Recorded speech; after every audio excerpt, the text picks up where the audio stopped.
লাবণ্য মা, ওনাকে ভেতরে নিয়ে আয় মা। ঠিক আছে বাপি, চলুন অফিসার। অভিমন্যু বন্দ্যোপাধ্যায় আর আপনি লাবণ্য?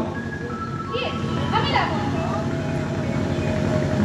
এইবার বুঝলাম বাপি কেন আপনার প্রশংসায় পঞ্চমুখ। আসলে উনি একজন সৎ ও সজ্জন মানুষ, অন্যায়ের সাথে কোনোদিন আপোষ করেননি, সৎভাবে জীবন যাপন করেই ওনার একমাত্র আদর্শ। বাবা, আচ্ছা এই বাড়ির রসিদি আপনি না আমি?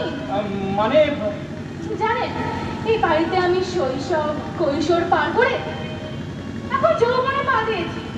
আর যার সম্পর্কে আপনি এতগুলো কথা বললেন তিনি আমারই বাবা। শুধু বাবা বললে ভুল হবে, মাথা তো মনেই পড়ে না। তাই উনি আমার বাবা আর উনি আমার মা। আর তাই সরি, আমি সেইভাবে কিছু বলতে চাইনি। আমি শুধু সহজ কথাটা শুধু আমাকে বলুন না। এই প্রশাসনের আইন ধরে রেখে মুখস্থ না করে জীবনের এই সব পাকে ধাতস্থ নইলে যে সংসার জীবনটাকে ছিটকে পড়বে। আপনার কথা আমি ঠিক বুঝতে পারছেন না, তাই তো? আসলে আমার বাপিকে নিয়ে আপনি যে কথাগুলো বললেন সেগুলো তো আপনার জীবনেও জীবন্ত।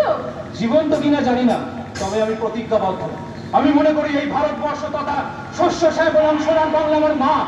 তাই এই মায়ের বুকে দাঁড়িয়ে অনৈতিক কাজ করা মানে আমার মাকে